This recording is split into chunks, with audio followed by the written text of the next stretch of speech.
ini adalah sesuatu perjumpaan ya. Jadi panggilan tuh sangat berkaitan dengan perjumpaan pribadi dengan Tuhan. Gigi keras, lidah itu lembek. Tetapi pada akhirnya, gigi mungkin saat kita usia tua dia bisa hilang. Tetapi lidah yang lembut, dia bisa bertahan. Wah, menarik ya, jadi justru yang lembut itu yang bertahan pada akhirnya, yang keras itu akan retak, akan hancur, akan hilang.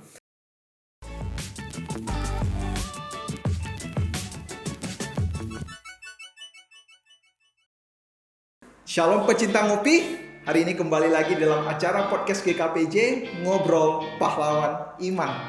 Sesi pertama, episode yang ketiga. Bersama saya, host daripada acara ini, Evangelis Yeskiel, dan ditemani dengan dua tamu kita yang sangat luar biasa. Mungkin bisa perkenalkan diri dari yang mana dulu nih? Ladies first ya. Seperti tradisi kita, seperti biasanya. Perkenalkan, nama saya Priscilla. Saya melayani biasanya di Teens Generation di Persekutuan Remaja. Oke. Ya, shalom semua. Saya penginjil Antonius. Saat ini saya membina di dalam Youth Ministry GKPJ. Ya, kita bersyukur ya hari ini kita kedatangan dua tamu yang sangat luar biasa. Satu adalah TG dari TG GKPJ, dan kemudian episode sebelumnya kita sudah menghadirkan pemuda-pemuda GKPJ. Nah, di kanan saya ini langsung pembinanya turun gunung nih, pembina Youth Ministry ya. Nah, hari ini kita juga kembali seperti biasanya, kita mau ngopi, tapi ngopi yang spesial. Ngobrol pahlawan iman tentunya. Kita hari ini akan membahas satu tokoh Alkitab. Ada yang bisa tebak nggak tokoh apa yang ingin kita bahas hari ini? Apa ya? Banyak nih tokoh Alkitab. Banyak ya tokoh Alkitab Banyak. ya. Ya, saya rasa sangat penting untuk mempelajari tokoh-tokoh Alkitab. Ya, mungkin selama ini kita kurang mendalami tokoh-tokoh, dan di dalam podcast ini disinilah kita akan menggali mengenai tokoh-tokoh Alkitab. Nah, hari ini kita akan membahas satu tokoh yang sangat penting dalam kehidupan bangsa Israel, sejarahnya, dan tentu di dalam narasi keselamatan. Tokoh ini sangat penting. Nah, siapa dia? Dia adalah Musa. Oh, Musa. Ya, hari ini kita mau bahas Musa ya. Oke. Oke, nah sekilas mengenai Musa. Ngomong-ngomong tentang Musa, saya teringat dengan dua angka 10. 10 yang pertama yaitu 10 tulah. Benar. 10 yang kedua yaitu 10 perintah Tuhan. Yes. Ya, dan bahkan sering dikenal orang dengan hukum Musa, ya, 10 perintah Tuhan. Nah, dari dua kisah ini mengingatkan 10 tulah, mengingatkan bagaimana ada Allah yang begitu luar biasa membebaskan bangsa Israel keluar dari Mesir. Nah, 10 tulah berbicara tentang Allah yang begitu luar biasa. Dan dari 10 hukum, kita juga melihat bagaimana bangsa Israel setelah keluar. Mereka adalah budak-budak yang keluar di gurun pasir. Di gurun pasir itu mereka membentuk suatu peradaban. Kalau kita baca Alkitab, mereka bisa membangun kemah, ya. Kemudian membuat hukum-hukum, peraturan society yang begitu, kalau kita katakan tidak simple juga, sangat sistematis, sangat baik gitu. Nah, ini adalah suatu hal kalau kita lihat dari sudut dunia itu, kalau lihat peradaban dunia itu biasa dibangun di sungai. Dekat sungai gitu yang hidup. Tapi justru ini di dalam dunia ada satu keperadaban, kumpulan budak-budak yang bisa membangun suatu peradaban itu di gurun pasir. Justru keren ya. Gitu. Nah, maka kesimpulannya hanya dua. Bangsa ini emang luar biasa pintarnya dong. Ya. Atau emang ada campur tangan Tuhan, khususnya dalam kehidupan mereka, yang mengatur tatanan hidup mereka. Khususnya kita tahu mereka adalah bangsa yang didasari oleh hukum Tuhan. 10 perintah Tuhan yang mendasari kehidupan mereka. Teokrasi. Ya, nah, dari tadi kisah 10 tulah, 10 perintah, tidak terlepas dari tokoh Musa. Kisahnya sangat banyak, dan hari ini kita hanya akan membahas beberapa aspek yang penting yang tentu bisa kita aplikasikan di dalam kehidupan iman kita sehari-hari. Nah, kita langsung saja, tidak usah panjang lebar lagi, kita membahas tentang Musa. Nah, mengenai tentang Musa, menurut Lala sendiri nih, personalitas, kepribadian Musa di mata Lala itu seperti apa? Kan kalau saya sendiri sih ya contoh, dari kecil tuh diajarin tiap malam tuh dongengnya firman Tuhan, bukan dongengnya princess ya. Gitu ya, wah. Kalau dari kecil itu diingetin itu kalau Musa itu ada seorang yang lemah lembut. Itu ditulis kalau nggak salah di Bilangan 12 ayat 3. Ya. Langsung dari Alkitab yang menggambarkan Musanya sendiri Iya, ya. benar banget. Betul. Iya. Lemah lembut. Musa adalah pribadi yang lemah lembut. Nah, menurut Lala sendiri, mendengar kata lemah lembut, apa yang pertama di pikiran dari Lemah Lala? lembut ya contoh ya. Ya sebagai pendukung K-pop maniak. Oh, K-pop Garis mania. besar. Iya. Pastinya sering banget nonton drakor, ya Drakor. opa-opa ngedance gitu ya. Iya, betul. Biasanya tuh laki-laki yang lemah lembut itu yang bisa memperlakukan pasangannya, biasanya itu dengan baik hati, dengan gemulai, dengan penuh kasih gitu. Kan jadinya tuh waktu dia tuh dak dikdukan gitu ya. Gitu ya. Iya, benar-benar. Memang ada pepatah mengatakan ya dunia itu tidak seindah drama Korea gitu. Betul. Ya. Dan berapa banyak gara-gara drama Korea ya ada yang dikambing hitamkan gitu. Itu dulu nggak sama dengan toko A sama dengan toko B. Coba lihat tuh filmnya gitu ya. Banyak ya korbannya ya. Korban nggak? Kita di belakang aja ngobrolnya. Nah, menarik sekali ya. Berarti tadi gambaran lemah lembut itu seperti opa-opa Korea ya, yang mungkin mukanya baby face, kemudian baik sekali memperlakukan wanita gitu ya. Benar-benar. Mungkin ini adalah suatu hal yang sangat umum ya di Asia ya. Kalau Barat itu kan identik keras, makanya tokonya berotot-otot ya, misalnya Rambo ya, Aduh. berotot-otot Iya, gitu ya. Kemudian ada wanita yang lemah atau orang yang lemah dia bantu, gentleman gitu. Tapi kalau mungkin gentle dari sisi Asia itu ya mungkin lemah lembut ya orangnya, kemudian santai-santai, kemudian bahasanya halus, gerakan tubuhnya mungkin slow mo gitu.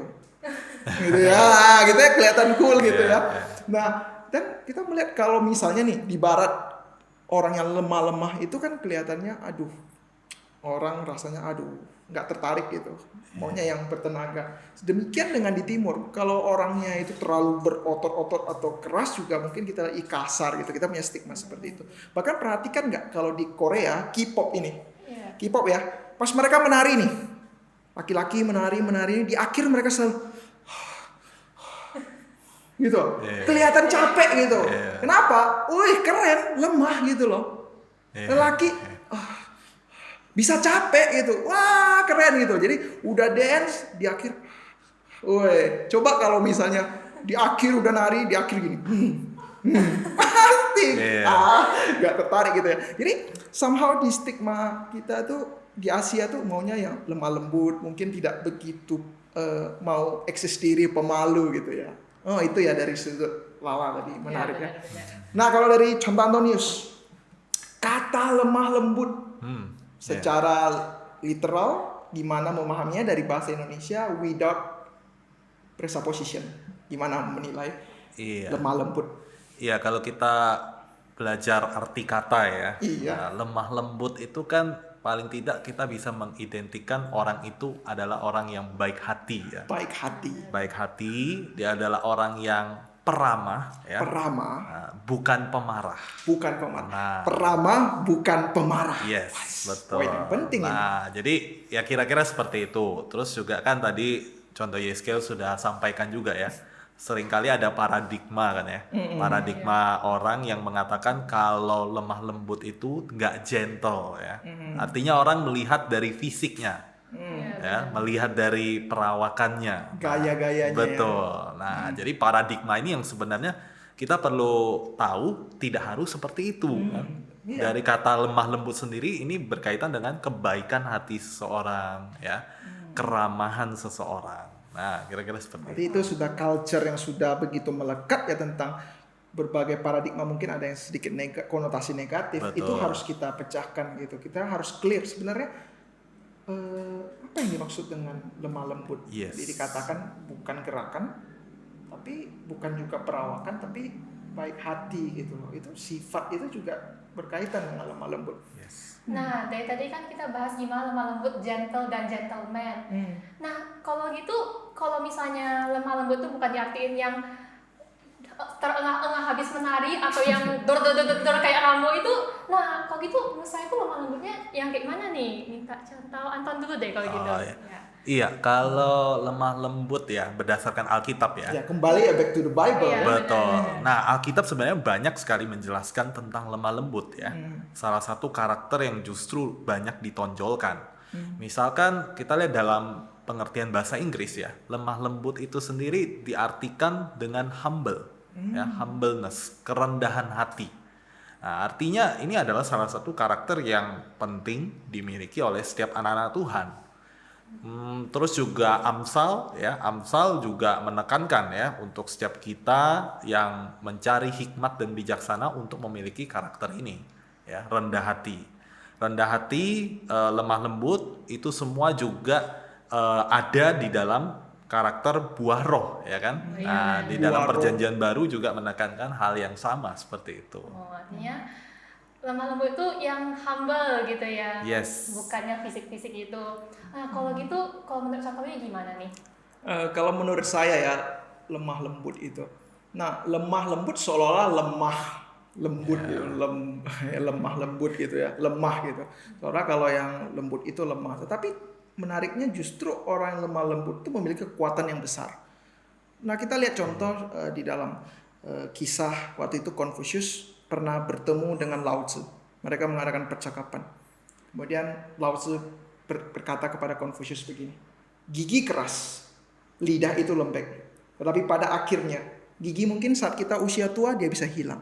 Tetapi lidah yang lembut, dia bisa bertahan. Oh, menarik ya, jadi justru yang lembut itu yang bertahan pada akhirnya, yang keras itu akan retak, akan hancur, akan hilang. Betul. Dan kalau kita kembali ke dalam Alkitab, saya melihat bahwa orang yang memiliki kelemah lembutan memiliki kekuatan yang sangat besar.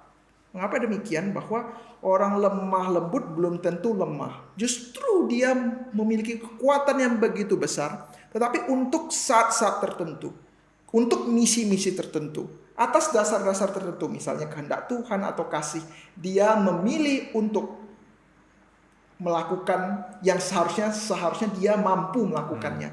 Nah, saya sederhanakan lagi, misalnya Musa. Dia itu sebenarnya memiliki kapasitas, otoritas, dan hak untuk meninggalkan bangsa Israel. Bangsa Israel itu bangsa yang tegar tengkuk, tidak mau dengar-dengaran, kemudian nanti taat, nanti tidak taat, nanti ingat, nanti lupa. Musa seharusnya punya otoritas, punya hak mengatakan, aduh bandel sekali bangsa ini, sudah tinggalin saja gitu, nggak usah peduli lagi.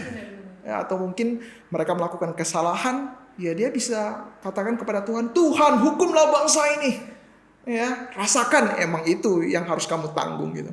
Tetapi ada satu kisah di dalam Keluaran pasal 32 ayat 31 sampai 32, di mana saat bangsa Israel berbuat salah yang sangat fatal, dan Tuhan mau menghukumnya, Musa berdiri di tengah-tengah bangsa dan meminta pengampunan. Dia katakan kepada Tuhan nih loh, satu statement yang sangat luar biasa. Dan saya yakin tidak ada orang di sepanjang masa yang pernah mengatakan hal seperti ini. Dia katakan begini, Tuhan, ampunilah bangsa-bangsa ini. Jika tidak bisa, kiranya Engkau hapus namaku dari kitab kehidupan. Jadi ini sangat luar biasa. Nah, kalau misalnya kita demi masuk surga, saya mau masuk surga nih, demi masuk surga saya berbuat baik, saya mengampuni, itu hal biasa karena saya mau ini. Saya lakukan pengorbanan untuk dapat yang lebih besar, itu gak ada hal yang maksudnya luar biasanya. Tetapi normal ya. Tetapi Musa rela. Istilahnya gini, saya gak masuk surga gak apa-apa asalkan yang lain selamat. Wah, itu tingkatannya, level rohaninya lebih tinggi lagi gitu. Nah, dan kemudian selain Musa, Matius juga mencatat, Matius pasal 11 ayat 29, Yesus dikatakan sebagai pribadi yang lemah lembut. Belajarlah daripadaku sebagai pribadi yang lemah lembut. Yesus, Musa dikatakan pribadi yang lemah lembut. Ada kesamaan. Kita melihat bahwa Yesus Kristus, Allah yang begitu besar, pencipta langit dan bumi, nggak butuh kita. Tapi Allah karena cintanya dia datang, mati di kayu salib bagi kita. Saat Yesus dikatakan, orang-orang yang menertawakan Yesus, ayo turun dari salibmu, atau nyatakan kuasamu dan sebagainya. Jika engkau anak Allah, bisa nggak Yesus lakukan? Bisa. Tetapi dia taat kepada suatu kehendak lebih tinggi. Ada rencana Allah yang dinyatakan. Dan kemudian berlandaskan kasih. Sehingga Tuhan memilih tidak. Dan menyatakan yang seharusnya dia nyatakan. Nah, ini yang saya katakan kelemah lembutan yang sejati sebenarnya. Nah, berbicara tentang lemah lembut nih, tadi ada konsep mengampuni, kemudian sebenarnya kita tidak senang tapi kita sabar untuk tujuan yang lebih tinggi. Lala punya pengalaman nggak susah mengampuni atau tentang kelemah lembutan di dalam konteks Alkitab ini? Disuruh buka aib di sini ya contoh ya. Yang paling keinget sih ya contoh ya masa-masa SMA. Itu pasti tentang kerja kelompok deh. Kerja kelompok. Iya kan, kerjain makalah, kerjain clipping begitu. Nah apalagi kan ini angkatan lulusan lagi corona kan ya. Semuanya school from home semua. Itu biasa makalah-makalah gitu tuh dikerjainnya dari rumah gitu dan nggak bisa ketemu langsung kan. Nah masalahnya tuh kadang-kadang susah malah mengampuni teman-teman karena tuh ini kan nilai sama-sama nih contoh. Tapi mereka cuman kayak dicari hilang dong, contoh cuma di read misalnya tanya ini gimana ya cara kerjainnya, di read by 5 gitu, nggak ada dijawab sama sekali. Misalnya udah mau selesai dia bilang saya sampai mana nih, aku dukung dalam doa ya. Aduh senang ya susah gitu ya contoh. Jadi memang waktu lihat Musa itu, apalagi waktu tadi contoh bilang bagaimana Musa itu bahkan menyerahkan namanya di kitab kehidupan buat orang-orang yang bikin dia kesel tiap hari. Betul. Itu luar biasa banget gitu. Benar-benar. Iya, berarti Lala kesal ya karena Lala yang menanggung semuanya gitu ya, tugas-tugas mereka. Benar-benar. Jadi kita harus banyak belajar nih dari Musa ini ya. Sangat luar biasa ya, bahwa kelembutan hatinya itu adalah proses yang dibentuk oleh Tuhan juga ya. Musa juga mungkin tadi Lala sempat cerita ya pergumulan keseharian ya, diajar untuk lemah lembut gitu ya, mengasihi orang-orang. Musa juga waktu memimpin bangsa Israel tuh sangat bergumul ya, melihat kebebalan bangsa Israel. Musa juga pernah marah ya kan, pernah marah. Nah, tetapi tetap di dalam proses itu Tuhan membentuk ya Musa sebagai pemimpin bangsa Israel. Iya, ada proses di sini. Menjadi lemah lembut adalah proses ya. Ini adalah satu kata kunci yang penting karena ya di dalam natur dosa kita keras. Ya, kita perlu dilembutkan, disucikan, dimurnikan oleh kuasa Roh Kudus ya. Emang nggak gampang. Ya, tadi kita melihat bahwa Musa juga lemah ya. Di balik kehebatan yang kita lihat di dalam firman Tuhan, ternyata dia berproses juga. Di dalamnya. Ya, kalau mau dibandingkan Musa dengan Yesus Kristus tidak ada cacat celah. Musa kita ada kelemahan-kelemahan, tetapi saat dia mau diproses, dia bisa menjadi satu pribadi yang lebih baik lagi, semakin lemah lembut. Ya, saya yakin di perjalanan padang pasir itulah yang membentuk dia ya, perjalanan bersama Tuhan. Memang tidak gampang menjadi pribadi yang lemah lembut, tetapi seperti firman Tuhan katakan bahwa pribadi yang lemah lembut akan memiliki bumi. Menarik, memiliki bumi atau memiliki tanah gitu. Kalau dalam Alkitab memiliki tanah itu adalah janji yang Tuhan berikan kepada bangsa Israel, khususnya dalam konteks ada berkat nih yang mau diberikan. Jadi memiliki bumi, memiliki tanah, artinya orang yang lemah lembut sebenarnya juga ya akan diberkati. Hidup kita ya bisa menyenangkan hati Tuhan. Emang sulit, tapi itu bisa menyenangkan hati Tuhan. Dan memiliki bumi juga ada makna eskatologi dalam konteks bumi akan datang.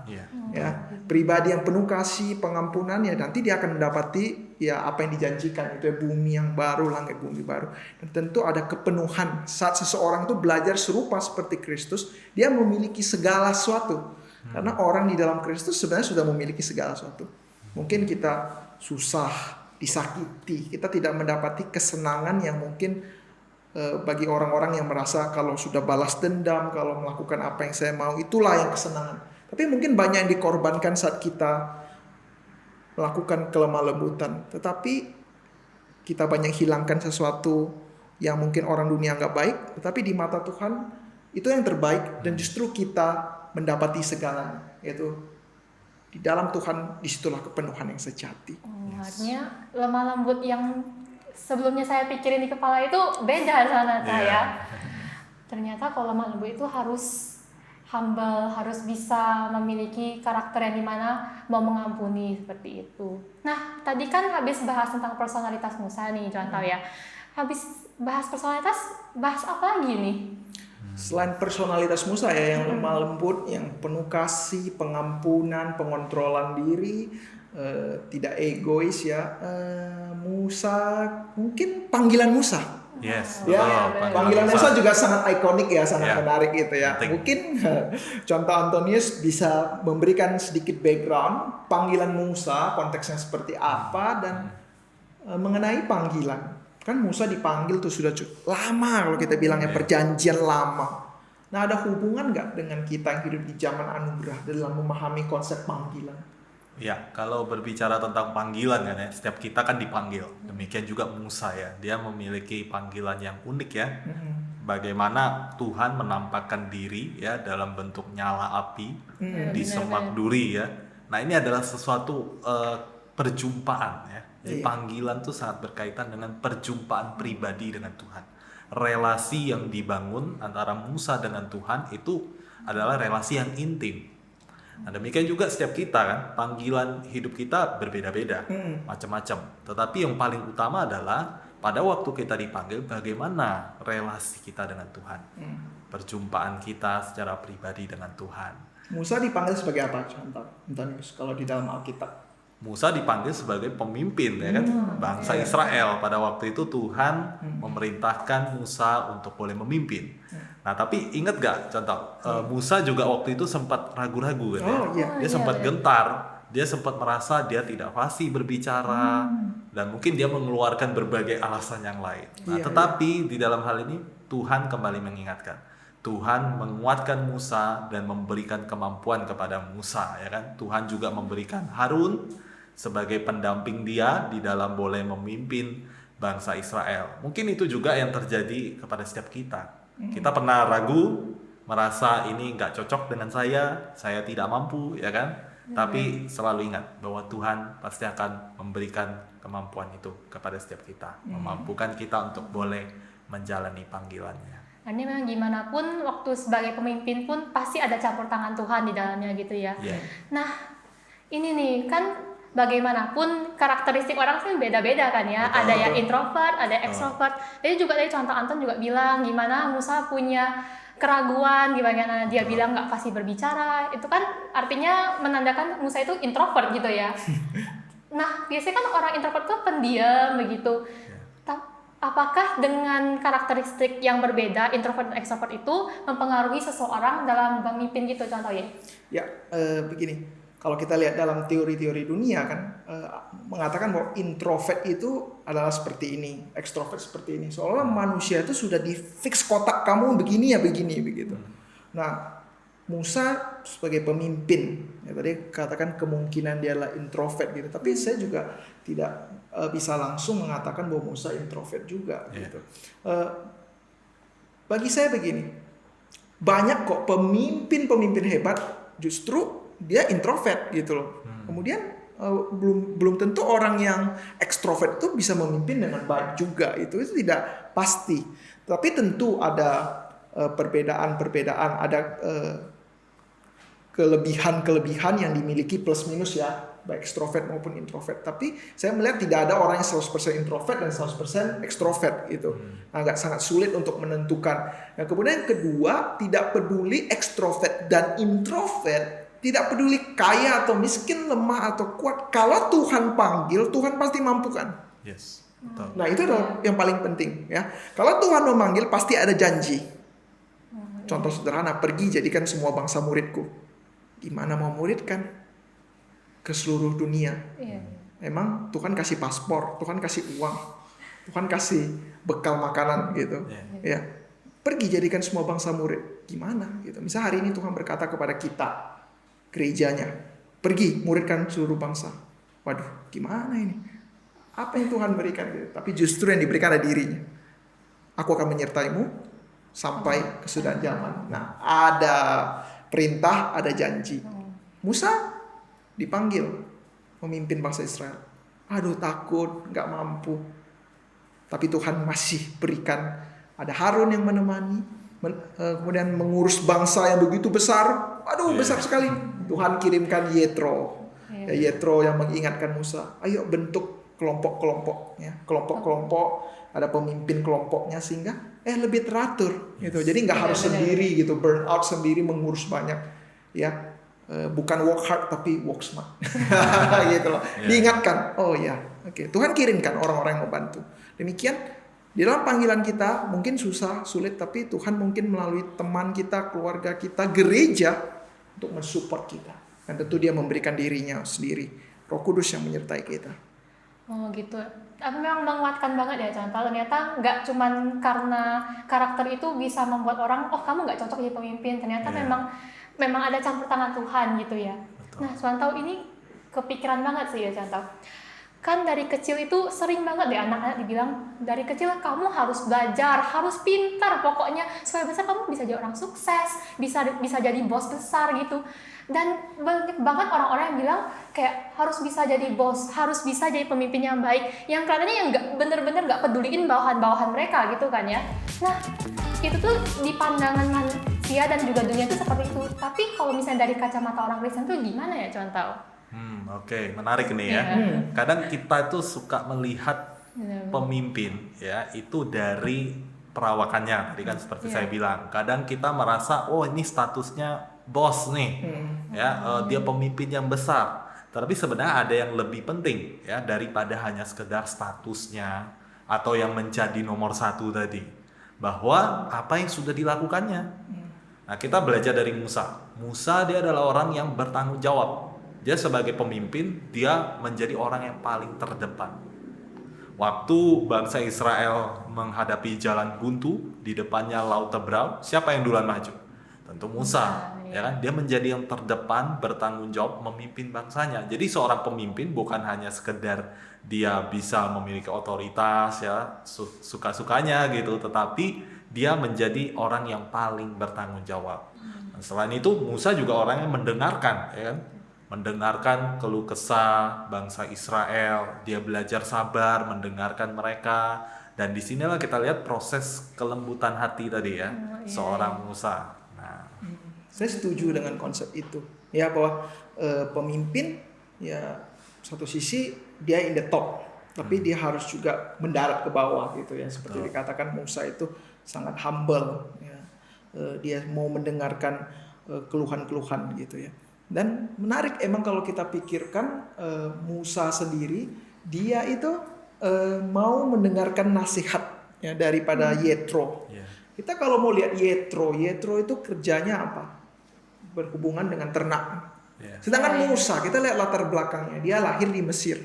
Mesir saat itu merupakan satu kebudayaan yang kita katakan paling tinggi Iya. saat itu ya, paling tinggi, paling bagus. Nah, tentang administratif, tentang perang, tentang konsep apapun itu justru paling maju itu di Mesir. Betul nggak ya? Benar. Paling maju itu di Mesir. Nah, soalnya kalau kita katakan dengan bahasa-bahasa sekarang, Musa itu bisa dikatakan S3, manajemen, profesor, perang gitulah, budaya, literatur. Dia sangat paham Iya, dengan iya. berbagai hal. Tetapi mau loh dengar nasihat daripada orang, kalau kita katakan mertuanya yang mungkin kerjanya tiap hari dengan ternak-ternak begitu. orang biasa aja. Orang ya. biasa gitu. Tapi mungkin Yetro ya saat itu melihat mungkin dari pengalaman dia mengurus ternak atau mungkin dia memiliki kelebihan di situ, dia bagikan kepada Musa. Dan Musa saat itu nggak responnya, kamu tahu apa? Betul. Saya lebih tahu gitu loh. Kamu tuh nggak ada apa-apanya. Siapa sih kamu? Kalau ngurus bangsa ya saya lebih ngerti lah. Gitu. Tapi Musa tidak. Dia mendengarkan. Dan kemudian apa yang didengarkan, apa yang dinyatakan Yetro juga sejalan dengan apa yang Tuhan ingin nyatakan juga kepada bangsa Israel. Jadi sejalan, ya dijalankan dan dia mau mendengar kerendahan hati. Tapi mengenai tadi konsep bahwa salah nggak sih kalau misalnya kita juga sebagai orang Kristen itu mau mencapai yang terbaik, menjadi top, menjadi sukses, menjadi number one gitu. Saya rasa juga tidak ada salahnya gitu. Orang Kristen tuh bisa ke bawah, bisa ke atas. Tapi ke atas tuh motifnya apa? Itu paling penting. Ya tentu orang Kristen bukan motif mencari hal-hal yang kesementaraan. Yang duniawi gitu. Ya, tapi bagaimana membawanya kesementaraan menuju yang kekal gitu. Dengan uang saya memuliakan Tuhan, dengan status saya memuliakan Tuhan, dengan studi saya memuliakan Tuhan. Nah, saya rasa itu yang paling penting.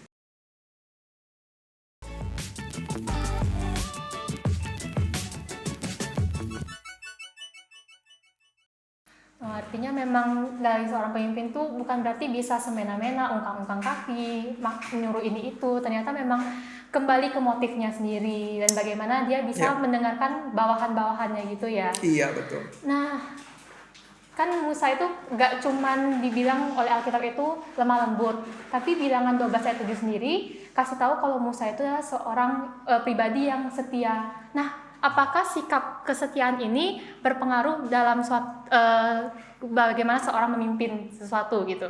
Jelas itu ya, jelas ya. Selain rendah hati, setia ini adalah salah satu karakter yang dimiliki Musa ya, sesuatu yang sangat penting. Tetapi kesetiaan itu tidak didapat dengan instan ya kan. Setia itu butuh proses yang terus berjalan gitu ya.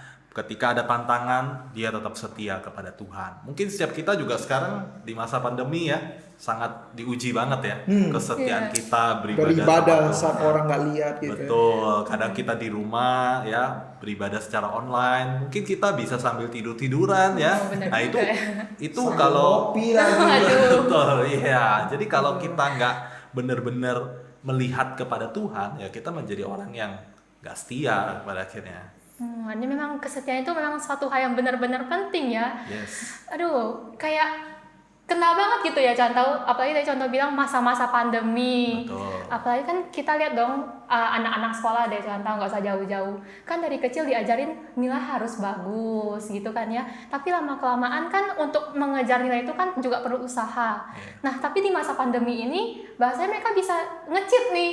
Dengan gampang, nggak tahu soalnya mau dapat 100, mau dapat 90, udah lah lihat buku nggak ada yang lihat. Nah, kayak keset tuh semahal itu ya, selangka itu, semahal apa ya? Kalau dibandingin semahal jam Rolex deh contoh, atau semahal apa ya? Mercedes-Benz deh. Waduh, mahal ya. semahal itu ya. Artinya langka kan Iya, ya. benar. Di zaman sekarang tuh anak-anak muda sekarang semakin jarang kita temui orang-orang yang punya integritas, punya kesetiaan ya. Misalkan sekarang juga banyak fenomena-fenomena kan ya, orang yang ganti pasangan gitu ya, contoh ya. Iya, ganti-ganti Mudah pasangan. sekali ganti pasangan, artinya tidak menunjukkan kesetiaannya ya. Terus terhadap satu pekerjaan cepat bosen gitu ya, Iya. nggak bisa tahan banting gitu ya, cepet-cepet tinggalin gitu. Nah ini di sinilah kita lihat fenomena sekarang tuh kesetiaan tuh menjadi sesuatu yang sangat langka ya, mahal tadi seperti kata Lala itu ya. Tadi Lala menggunakan benda-benda untuk menggambarkan kesetiaan ya.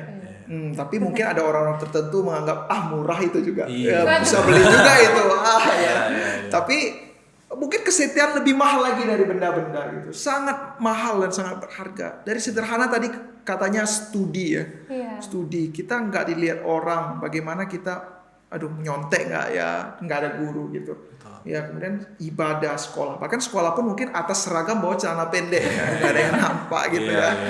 Kemarin saya ada lihat juga orang yang meletak video kan, gimana saat lagi hal-hal yang membahas hal serius, tapi di sebelah ini ada mie, dia sambil makan gitu, sambil makan gitu ya, celana pendek gitu.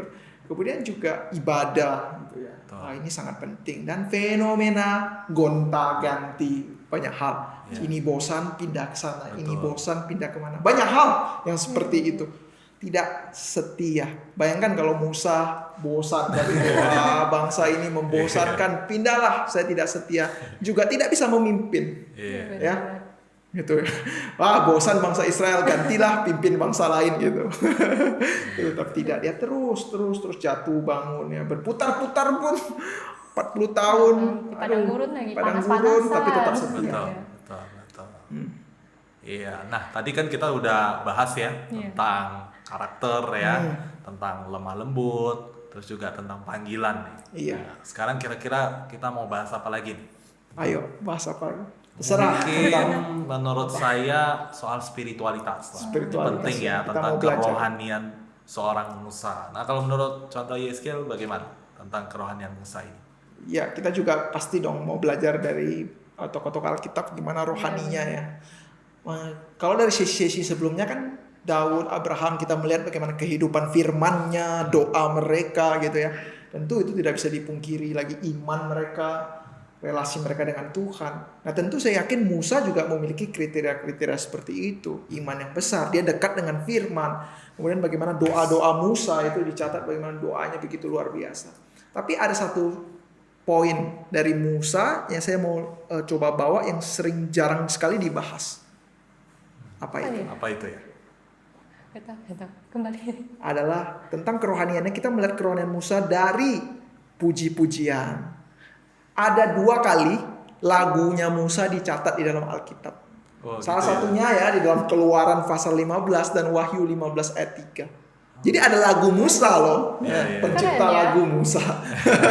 Ada yang tahu lagu Musa nih. Menarik ya, jarang dibahas. Nah di dalam Keluaran pasal 15 ada lagu Musa. Sewaktu mereka berhasil membawa bangsa Israel keluar dari Mesir dengan pertolongan Tuhan, dan kemudian ada kejadian laut terbelah menjadi 2 ya. Dan bangsa Israel bisa lewat, dan kemudian laut itu menutup lagi dan menenggelamkan tentara Mesir. Saat itu Musa membuat lagu. Lagu yang memuji Tuhan, betapa ajaibnya kuasanya, betapa besar. Kemudian dalam Wahyu juga dicatat bagaimana ada nyanyian kemenangan dari bangsa-bangsa kemudian memuji Tuhan. Nah dari Musa kita melihat kerohaniannya, kita bisa melihat bayangan-bayangan dari kerohaniannya. Mengapa? Dari lagunya. Lagunya sendiri sangat memuji Tuhan, teosentris, meninggikan Tuhan. Nah ini lagu yang benar, meninggikan Tuhan. Tuhan betapa besar gitu. Bukan berbicara tentang Tuhan begitu hebat, tapi sisanya saya memimpin bangsa Israel, saya sabar, saya lemah lembut, ya. Saya memegang tongkat, kemudian bisa menebas itu ya. Enggak, dia memuji Tuhan. Tidak ada sama sekali tentang dirinya gitu. Dia memuji Tuhan di saat kesuksesannya, di saat keberhasilannya. Nah inilah yang dilakukan Musa. Walaupun Alkitab nggak mencatat, saya yakin di saat pergumulannya juga pasti Musa menyanyi. Sebagaimana dia nyanyian kemenangan, nyanyian kesedihan, saya yakin pasti dia juga tetap memuji Tuhan. Nah Musa menunjukkan kerohaniannya, kehidupan rohani dibangun dengan suatu puji-pujian kepada Tuhan. Nah saya mau tanya kepada Lala nih sebagai anak muda. Lala bagaimana melihat puji-pujian ini? Dan bagaimana memuji Tuhan itu, apa sih dampaknya di dalam kehidupan Lala? Kalau misalnya tentang pujian sendiri ya, kan dari kecil udah dibawa ke sekolah minggu, udah diajarin lagu-lagunya, malah sekolah minggu tuh sering tiap minggu harus nyanyi ya, muter-muter itu tiap minggu. Nah tapi tambah lama itu pujian-pujian itu nggak cuman kayak pujiannya harus dinyanyikan karena lause-lause minta, tapi kayak memang sebagai suatu penguatan gitu. Gimana tadi ada contoh yang bilang kan, Musa sendiri nggak nyanyi cuman waktu nyanyian kemenangan, mungkin juga pasti menyanyi waktu sedih. Nah memang manfaat nyanyian sendiri tuh benar-benar kerasa banget sih ya, karena biasanya kalau misalnya saya lagi sedih, nyanyi itu rasanya lebih lega, bebannya lebih sedikit gitu, lebih berkurang. Apalagi kalau misalnya lagi senang-senang bernyanyi memuji Tuhan tuh lebih berbahagia, rasanya tuh seperti obat yang luar biasa, manjur sekali makan, langsung keluar happiness-nya gitu. Gitu ya. Waduh. Saya tanya, kalian ngopi senang nggak? Senang, happy ya. Happy ya. Nah kemudian tadi dikatakan puji-pujian juga happy ya, happy. Dan hati yang happy, di firman Tuhan katakan hati yang senang adalah obat. Gitu. Jadi obat itu nggak harus mahal ya, nggak harus suplemen yang mahal juga. Ternyata puji-pujian itu juga justru memiliki manfaat, juga menyegarkan tulang-tulang kita yang kering gitu loh. Ya sangat luar biasa ya. Dan juga tadi kan contoh bilang kopi ini ya, karena ada satu kopi lagi contoh yang luar biasa membawa kebahagiaan. Kopi apa tuh, beli di mana? Kopi ala GKBJ, ngobrol pahlawan iman. Iya. Tapi seru juga tuh ya kalau ngopi sambil nyanyi, kan dari kita suka nyanyi ya. Iya. Gimana ya, tapi nyanyinya sambil minum?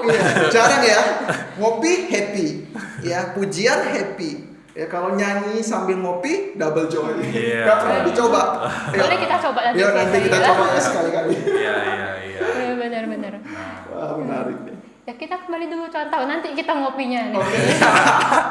Oke. Iya. Nah tadi kan contoh bilang kalau misalnya itu ngopi itu bikin senang. Nah kan puji-pujian nih. Kalau misalnya puji-pujian itu sebagai orang Kristen kan nggak cuman bisa denger-dengernya selalu lagu rohani gitu ya. Sebagai manusia sendiri mungkin mau denger lagu-lagu yang duniawi begitu, yang kayak lagu-lagu K-pop misalnya seperti saya, K-pop gratis keras ya, atau lagu-lagu rock gitu. Itu sebenarnya para orang Kristen boleh nggak sih ya contoh ya? Iya, mungkin ini pertanyaan yang umum ya. Banyak anak remaja, anak muda yang juga bertanya soal seperti ini. Nah, tapi kalau kita tarik dulu ya pertanyaannya, apakah ini pertanyaan soal boleh atau enggak? Atau sebenarnya kita telusuri dulu, apakah ini membangun kerohanian kita, membangun spiritualitas kita enggak, berguna enggak bagi relasi kita sama Tuhan? Nah, jadi secara garis besarnya mendengar sebuah lagu kan kita pasti nyanyi juga ya lagu itu ya, apalagi kalau lagu yang kita suka. Apakah ketika kita mendengar dan menyanyikan itu kita jadi makin dekat sama Tuhan atau enggak? Atau kita justru jadi malah untuk pemenuhan kesenangan pribadi? Nah, di dalam hal ini ya tentu saja lagu rohani akan membawa kita untuk semakin dekat sama Tuhan, ya, punya relasi yang dekat sama Tuhan. Baik itu lewat saat teduh, lewat membaca Alkitab, kita sambil merenungkan lagi pujian-pujian yang mungkin pernah kita dengar. Berarti boleh dikatakan bahwa boleh aja nyanyi lagu-lagu, mungkin kita katakan lagu-lagu dunia gitu ya, tapi nggak semua lagu itu membangun. Betul. Tapi boleh dipastikan lagu rohani pasti membangun gitu ya. Boleh kita katakan seperti itu. Tapi lagu rohani pasti membangun, harus tanya lebih dalam lagi, lagu rohani yang bagaimana lagi. Nah, itu kan harus diteliti lagi, dipilah. Nah, saya mau nanya ke Contoh Antonius. Ngomong-ngomong lagu rohani, tentu lagu rohani yang benar gitu ya. Nah, dari Contoh sendiri pengalaman lagu apa sih yang Contoh paling suka, lagu rohani yang paling suka dan begitu membekas? Boleh ceritakan mengapa? Oke. Susah-susah ya, soalnya pasti kita banyak denger lagu ya. Cuma mungkin ada beberapa dan yang cukup berkesan ya bagi saya itu ada satu lagu ya, yaitu lagu KPPK. KPPK ya, lagu KPPK. KPPK. Ada yang tahu nggak apa itu?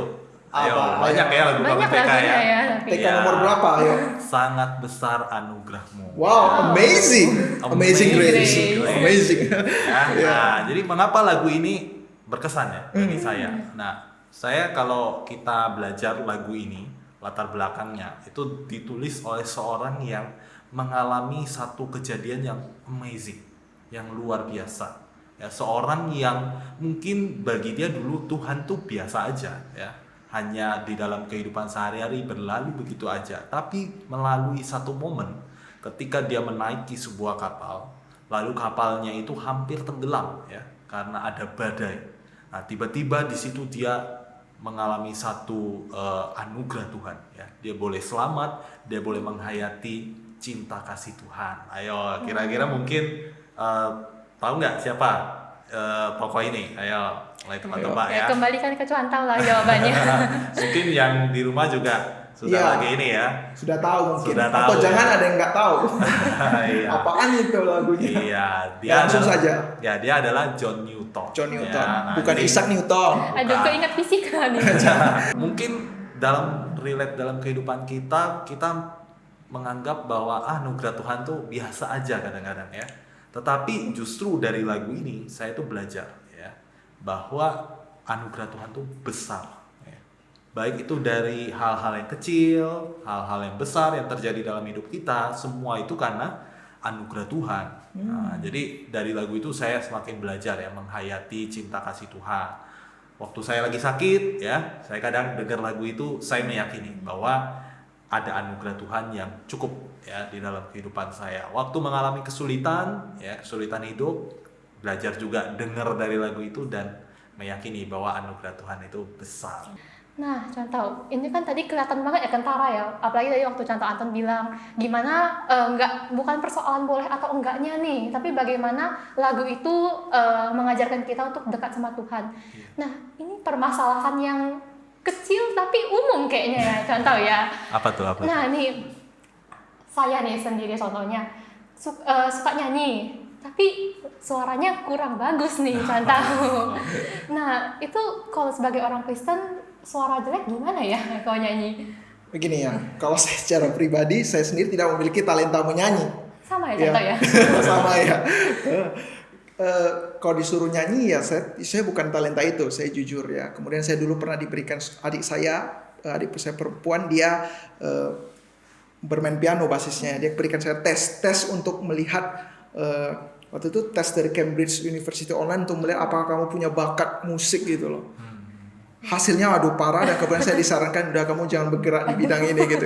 Kalau dibandingkan dengan adik saya ada yang bisa bermain gitar, musik ya, lulusan musik ya, mereka sangat baik di musik, tapi saya kurang di sana gitu. Tapi apakah itu menghalangi saya memuji Tuhan? Ya kalau emang Tuhan mendengarkan suara saya, itu standarnya, maka mungkin pujian saya tidak akan didengar gitu, melenceng. Tetapi saya yakin Tuhan melihat kedalaman hati. Saya memuji dengan sepenuh hati, Tuhan melihat hati saya. Tetapi itu juga bukan alasan bagi kita lah yang nggak bisa musik untuk ya sudahlah, nggak usah belajar lebih baik lagi. Memang kita tidak akan bisa sampai level penyanyi yang sangat hebat, misalnya seperti Penthouse itu. Waduh. Gitu ya, Korea gitu ya. Coba kontekstual juga ya Penthouse ya. Tuhan melihat hati kita asalkan kita mau, dan kita mau berlatih lebih baik karena yang kita puji ini Tuhan loh. Jadi bukan sembarangan. Jadi ya saya sendiri mau terdorong untuk mau coba usaha lagi.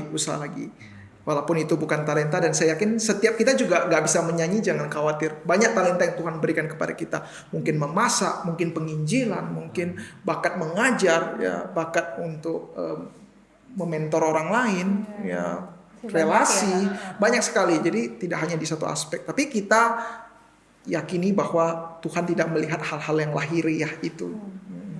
Artinya memang kalau meskipun suara kita nggak semenggelegar membahana sang Beyonce gitu ya contohnya, ya artinya tetap Tuhan menerima, yang penting hati kita tulus dan ingin memuji Dia.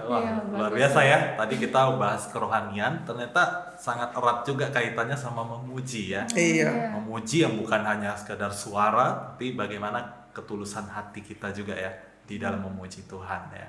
Iya. Dan juga memuji itu ada satu konsep ibadah dan melayani.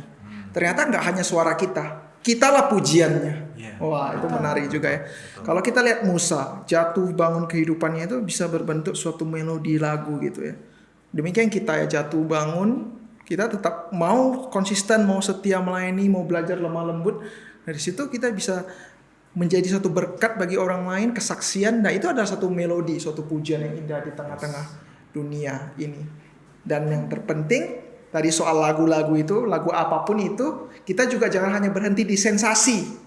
Tadi nggak ngerti lirik, nggak ngerti arti, yang penting beat. Emang happy nggak masalah, refreshing penting. Tapi jangan hanya berhenti lagu sampai sensasi dan happy. Tapi kita mau ke rohani, ya ada spiritualitasnya. Betul.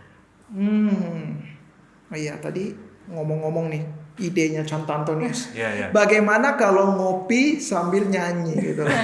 Ya kita belum pernah coba ya ngopi sambil nyanyi. Tapi kalau ngobrol pahlawan iman, ngopi sambil nyanyi, boleh kita coba sekarang. Mungkin Ya kita mau coba nyanyi. Satu lagu nih, ya. Lagu apa nih? Sebagai doa kita juga, lagu sebagai bentuk wujud doa kita kepada Tuhan. Kita mau nyanyi lagu Bapa sentuh hatiku, ubah hidupku menjadi yang baru. Kiranya mungkin dalam personalitas kita, di dalam panggilan kita, di dalam kehidupan rohani kita, baca firman, doa dan puji-pujian kita masih jauh. Tapi hari ini kita mau, Tuhan ubah hatiku, saya menjadi pribadi yang baru, yang berkenan kepadamu. Oke? Musik.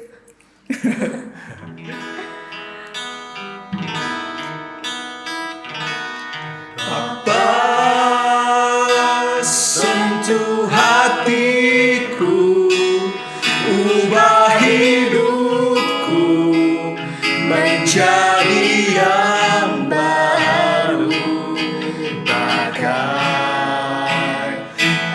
emas yang murni. Kau membentuk rencana hatiku.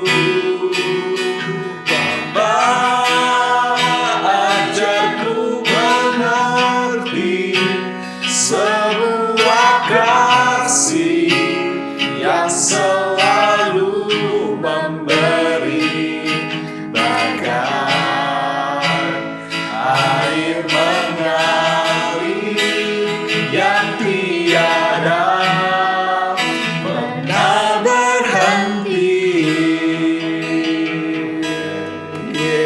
Kiranya kita bisa menghidupi hidup yang baru dalam Tuhan. Amin. Kita juga mau menyanyi, tidak hanya sewaktu kita senang, sewaktu kita sambil ngopi, tapi dalam kehidupan kita sehari-hari. Yes. Oke, kita sudah sampai di akhir daripada acara podcast Musa ini. Saya mau meminta dengan kasih tamu-tamu kita yang sangat spesial hari untuk memberikan closing statement dari Contoh Antonius, kemudian juga Lala, dan kemudian diakhiri oleh saya. Iya. Nah, kalau tadi kita bahas tentang panggilan ya, bahwa Musa itu menerima panggilan Tuhan, demikian juga setiap kita itu punya panggilan yang unik ya. Panggilan yang menuntut kita relasi lebih dekat dengan Tuhan, perjumpaan pribadi kita dengan Tuhan. Dan berkaitan dengan kemampuan, kita meyakini bahwa Tuhan pasti akan memampukan kita untuk menjadi pemimpin dimanapun kita ditempatkan ya, di dalam dunia kerja, di dalam sekolah. Kita semua adalah memiliki panggilan daripada Tuhan. Oke. Kalau saya sendiri kan tentang tadi personalitas Musa, dimana kalau dihubungin sama kita, ternyata personalitas lemah lembut itu bukan berarti yang nggak bisa marah. Orang yang ternyata itu lemah lembut tuh bisa marah, tapi dia bisa mengendalikannya. Dia bisa rendah hati, bisa memimpin bangsanya, dan juga bisa berkorban bagi teman-temannya juga. Seperti itu, Contoh. Oke, yang terakhir dari saya mengenai spiritualitas dan kerohaniannya, bahwa Musa, kerohaniannya adalah suatu proses. Ada suatu pemurnian daripada Tuhan, pembentukan daripada Tuhan. Tentu ada dalam firman, di dalam doanya, dan puji-pujiannya. Kiranya setiap kita dapat memuji Tuhan dengan keseluruhan hidup kita, baik suara kita, tangan kita, dan kiranya kaki kita, semuanya hanya untuk kemuliaan nama Tuhan. Yes. Demikian podcast ngopi kita, Ngopi Musa. Kiranya memberkati setiap kita. Terus dukung di dalam doa pelayanan ini. Soli Deo Gloria. Sampai jumpa di episode berikutnya. Tuhan Yesus memberkati. Bye-bye. Air mengalir yang tiada pernah berhenti.